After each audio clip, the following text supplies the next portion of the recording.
I love to shoot the ball. Something I've been doing since I was, 3 years old. Curry from half court. Everybody talks about what's the greatest shooter ever. It's Curry for the record. It's good. I'm comfortable saying that now.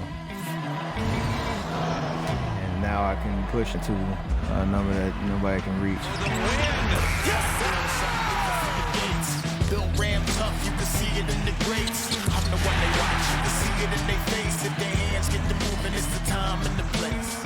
The greatest shooter the game has ever seen. Steph Curry entering his 17th season, and he sat down with Complex, talked about how much longer he plans on playing. Take a listen. I do know I'm kind of just taking it in 2-year chunks just to know, like, you have to give yourself something and some motivation to kind of go after. For us, like I talked to all the guys who have been in this situation where they've extended their prime and, there are more ungraceful endings than there are, for sure. I tip the cap and like that type of thing. I just want to be in a position where I've accomplished, or I put myself in a position where I can say I've done everything I can to, get everything out of this game, and hopefully I have, my health and the choice to say I'm hanging good. it up. I'm good. I'm not nowhere close to that though. For sure. So we got some more years from you. For sure. Oh, man. Well, Steph fans will love that. The rest of the Western Conference, maybe not so much. Welcome to NBA Today. I'm Vanessa Richardson, and, of course, for Malika Andrews. Joined here today in our L.A. studios, we've got senior writers Ramona Shelburne, Tim Bontemps, and we are also joined by Anscape's David Dennis Jr. DDJ, you've been around Curry for over 20 years. What does Steph's last stretch of his career look like? So here are two things I could say about what the end of Steph Curry's career is going to look like. That'll sort of be a testament to the greatness that I expect. One is, no matter if this is 2 years, 3 years, 4 years down the line, when Steph Curry gets hot in a given quarter, it'll always be the greatest show in basketball, maybe the greatest show in sports. It'll be something that people will always be calling about and saying, hey, Steph is catching fire and he's raining threes, no matter when that happens in his career.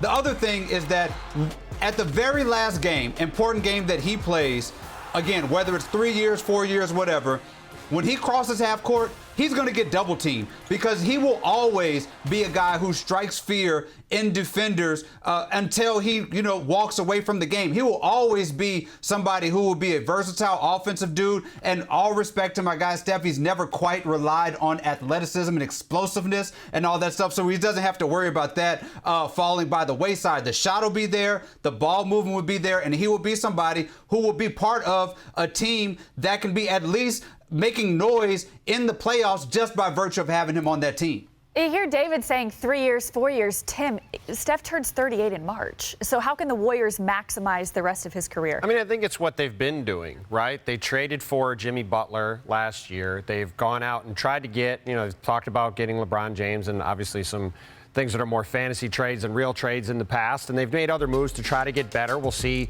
what happens the rest of the summer once they get the Jonathan Kuminga situation sorted out. I think it's likely that Al Horford winds up there. DeAnthony Melton, who was there last year before he tore his ACL, could wind up there too. The Warriors are going to try to straddle a couple things, right? If they can get a move where they can go all in to get another star at some point, I'm sure they'll try to do that. Joe Lacob and Mike Dunleavy and the Warriors front office has always been extraordinarily aggressive in trying to maximize how good this team can be. But Steph Curry also understands, as he said there, that he has chosen to finish his career with the Warriors. He wants to play his whole career there, as he should. And so the goal is for everybody involved to try to have the Warriors be as good as they can be for the rest of Steph's career, and for Steph to finish his career as a one-team player and go down like Tim Duncan and Kobe Bryant and Dirk Nowitzki and some of these all-time great players who have I think the special way their career played out, where they get to win a title and spend their whole career playing for one franchise. He said, I'm going to take this in 2-year increments. And I think what's great that happened last year when they traded for Jimmy Butler is they finally have clarity now.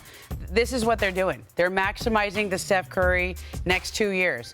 But he also said, I can see myself playing for 3 or 4 years. Right. And so I don't know what happens after those 2 years. But I do know they have picked a lane. There was this two-timeline era for a while.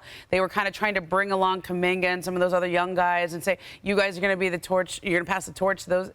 That's not happening anymore. This is now Steph Curry's all in. We're just going to keep making trades and trying to maximize these 2 years. At the age of 37, in just over 4 months, Steph is the 8th oldest player currently on an NBA roster. Now, he will go down a spot when Al Horford inevitably signs somewhere. Steph trails a group that includes CP3 and LeBron James. And just in case you were wondering, the oldest player since 1950, how about this name? Kevin Willis. You guys remember Kevin him? Willis, He ended yeah. his career in April of 2007 at the age of 44 years and 224 days. LeBron would need to play on opening night of the 2020-30 season to pass Willis. So in a league that seems to be getting younger and younger and younger, LeBron and Steph continue to just really push that needle, both making all NBA second team last season. DDJ, do you think Steph and LeBron have one more title run in their careers? Look, the last thing I'm going to do is sit here and count Stephen Curry and LeBron James out. I'm not doing it. And with the parity in the league, who knows what will happen in the next few years. They can slide in, injuries happen for other teams, things like that. Who knows? I'm not counting those dudes out. But what's the most fascinating thing about this is the LeBron side of this. Steph, as we said, we kind of know what these next few years are going to be like. He's going to be a warrior. They're going to retool in a couple years. They're going to figure this out. LeBron James, at the beginning of February, we felt like we knew what the end of his career was going to look like. He's going to play with the Lakers for a couple years, try to get a championship, and that'll be it. The Luka Doncic thing, adding him has changed the trajectory of the Lakers, and it's changed the trajectory of LeBron James's career. Now we know, I can imagine he's going to finish this year with the Lakers, despite all the stuff that him and Rich Paul have said and everything's happened in the offseason. But the year after that, I have no clue what that year of LeBron's career looks like. The Lakers don't know. LeBron doesn't know. I don't know if he'll be a Laker. I don't know if he'll end up at another team with another contender. This is probably the most question marks we've had about LeBron and his career since the beginning. The guy plans out everything. Now so much is up in the air, and that leaves a possibility of a championship run, or who knows, as he closes this thing out. Yeah, I mean, obviously the LeBron James situation will be interesting to see how it plays out over the next several months and over the next years to see where he plays next season and how this season plays out. Presumably his final year with the Lakers. But I think when you look at where the league is sitting right now, we had a team last year that won 68 games, won the title, had 2 players over 27 on the roster, and their oldest player was 31. And they just gave the 3 stars on their team, who are all in their mid-20s or younger, about $1 billion, it felt like, combined in long-term contracts, right? So they obviously need some health. Obviously, see the Oklahoma City Thunder raising the Larry O'Brien trophy there. They need some health and some luck to be able to continue on and be the team that ends this era of parity that we're in. But if you look at how the playoffs played out, you saw the Pacers in the championship round with the Thunder, another young team with depth. You saw the Knicks, a pretty young team with a decent amount of depth, and Minnesota Timberwolves, again, another team with a young group, a young nucleus led by Anthony Davis. I think we're seeing the league trend towards younger teams, deeper teams, being able to hold up in the physicality and the intensity and the pure athleticism you need to succeed in the league right now. So we'll see about teams like the Warriors and the Clippers and the Lakers that are more built around veteran players, older teams. But I think we're seeing a bit of a sea change, and I think the Thunder finally are positioned to be the team to end this era of parity we've been in and create the next dynasty in the league. So I could have sat here last July and said a very similar thing about the Celtics. I think I probably did in July. And then the year before that, I think we said the same thing about the Nuggets, who had won a championship and had this young core that seemed like they had just hit their prime at the right time. And we just keep having new champions. Like each year, we think somebody is destined to go be the next dynasty. There is another. They seem built for success in the long term, and each year it doesn't happen. And so as much as I agree with you, Tim, that the Thunder are extremely well positioned, they finally broke through, it seems like they could win for the next 5 years. All evidence in the NBA for the last 6-7 years has been that somebody else is going to win. And when you go, now it's 27-year-olds winning, and this year it was obviously 25-year-olds winning. Well, what if it swings back and it's the old teams winning? What if it's just the healthiest team winning? And so I'll never count LeBron and Steph out because those guys still are playing at all NBA levels. And I think, look, if you say who's better positioned this year, probably the Warriors because they have clarity.